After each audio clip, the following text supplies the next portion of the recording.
Hey listeners, this is Mike Morford, co-host of Missing Persons, and I want to invite you to check out a great podcast by my friend Robin Warder, who hosts The Trail Went Cold. Released in 2016, The Trail Went Cold is a weekly true crime podcast which explores unsolved mysteries and cold cases. On each episode, Robin examines a new unsolved murder or missing persons case, tackling a wide variety from different countries and time periods.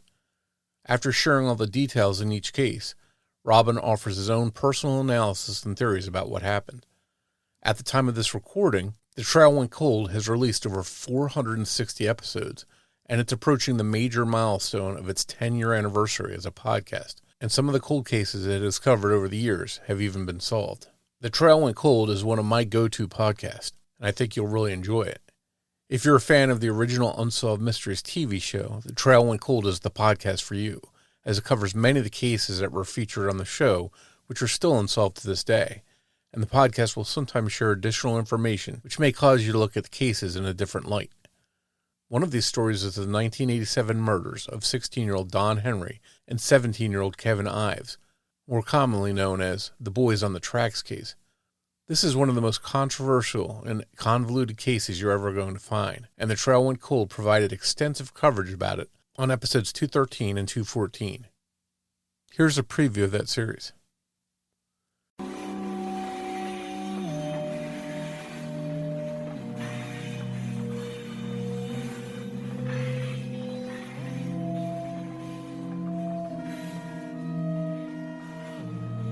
Our story begins in Saline County, Arkansas in 1987.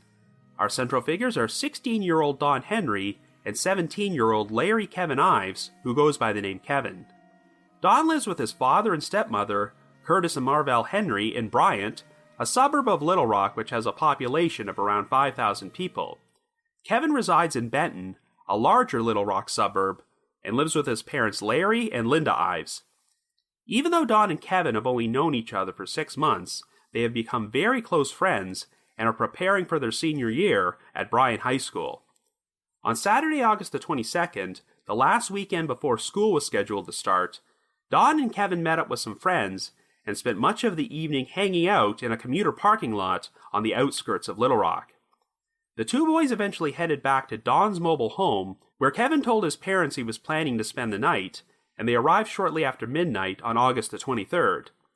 While Kevin waited on the porch, Don went inside and told his father, Curtis, that he and Kevin were planning to go out hunting in the woods behind their residence, so he grabbed his .22 caliber rifle as well as a large flashlight.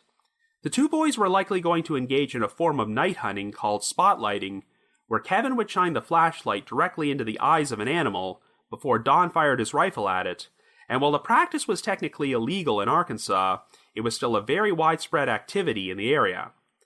After Don left the mobile home, he and Kevin walked off into the woods, but sometime over the course of the next 4 hours, they would find themselves at the center of a bizarre unsolved mysteries. Later that morning, a 3-engine, 6,000-ton Union Pacific Railroad cargo train, which was 75 cars and 1 mile long, was traveling on its run from Texarkana to Little Rock.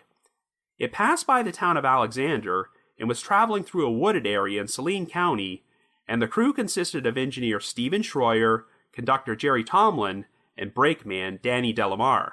At around 4:25 a.m., they had passed by a crossing at Shobe Road when the crew suddenly noticed what appeared to be 2 people lying on the tracks ahead of them. Even though they immediately hit the emergency brakes, the train was traveling at 52 miles per hour at this point, so there was no way it would be able to come to a complete stop before it reached the people on the tracks. Schroyer kept frantically sounding the diesel horn in order to warn them about the oncoming train, but said he never saw any movement or reaction.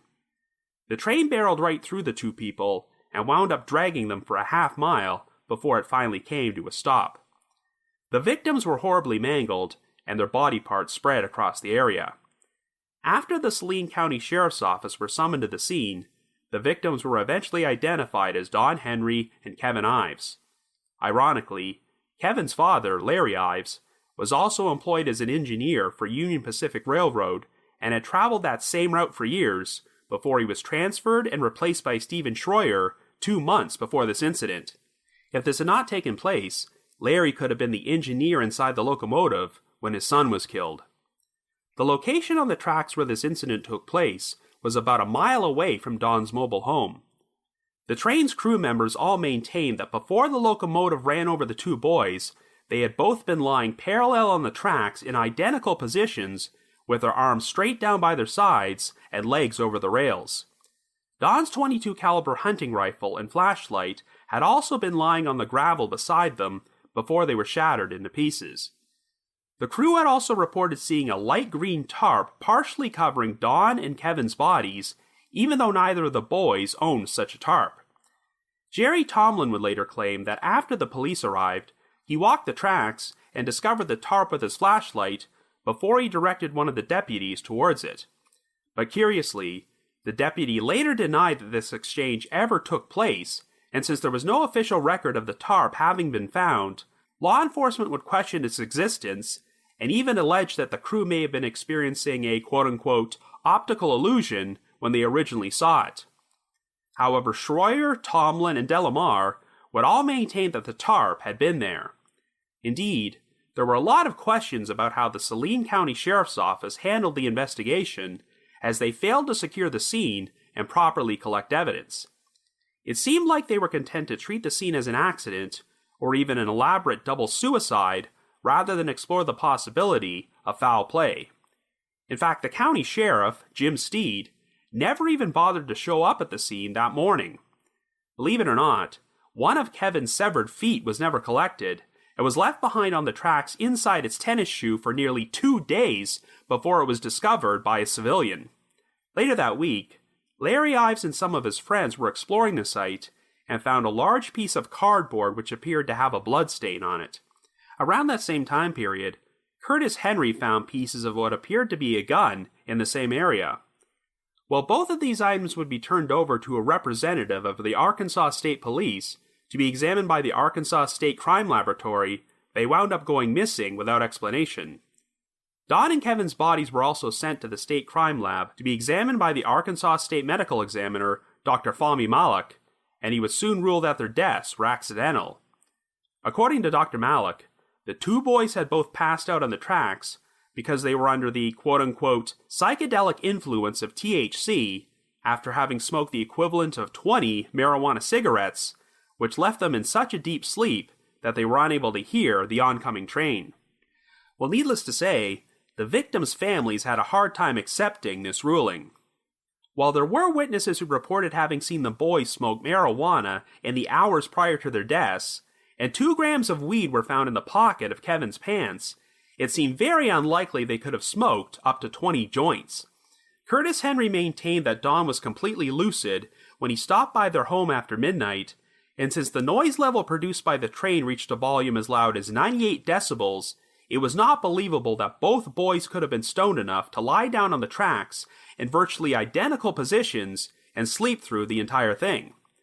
Furthermore, since Don always took good care of his hunting rifle, Curtis was skeptical that his son would have risked scratching it by lying the rifle down on the gravel. There were also concerning eyewitness reports from that night of an unidentified man dressed in camouflage military fatigues who had been seen walking down a road located less than 200 yards from the spot where the boys' bodies were discovered. 1 week earlier, Danny Allen, an officer from the Bryant Police Department, had received reports of a suspicious-looking man in military fatigues in the same vicinity. Allen came across this man walking down the road and pulled over to question him, but without warning, the man pulled out a gun and fired a shot through the patrol car's blue light before running away. Allen was not harmed and organized a search of the area for this man, but he was never located, and there was speculation that he might somehow be connected to the deaths of Don and Kevin. The Ives and Henry families would hire their own private investigator to work on the case for 5 months, but he kept getting stonewalled and running into resistance from all the investigating agencies. Finally, in February of 1988, the two families decided to hold their own press conference in order to express their personal frustration about how the case was being handled, and the story would run statewide in newspapers and on television. This strategy seemed to pay off, as Linda Ives was soon contacted by Richard Garrett, the newly appointed deputy prosecuting attorney of Saline County. Garrett expressed an interest in re-examining the case and decided to hold a public 3-day prosecutor's hearing at the Saline County Courthouse in front of 7th Judicial District Circuit Judge John Cole, where testimony would be heard from a number of key witnesses and new evidence would be presented. I hope you enjoyed that preview of The Boys on the Tracks from Robin Warder and Their Trail Went Cold. And if you'd like to listen to the whole story, be sure to subscribe to The Trail Went Cold and listen to episodes 213 and 214 about The Boys on the Tracks. You can find them at the website trailwentcold.com or wherever you listen to your podcast. If you like the show, you'll have over 460 episodes to binge. Thanks for listening.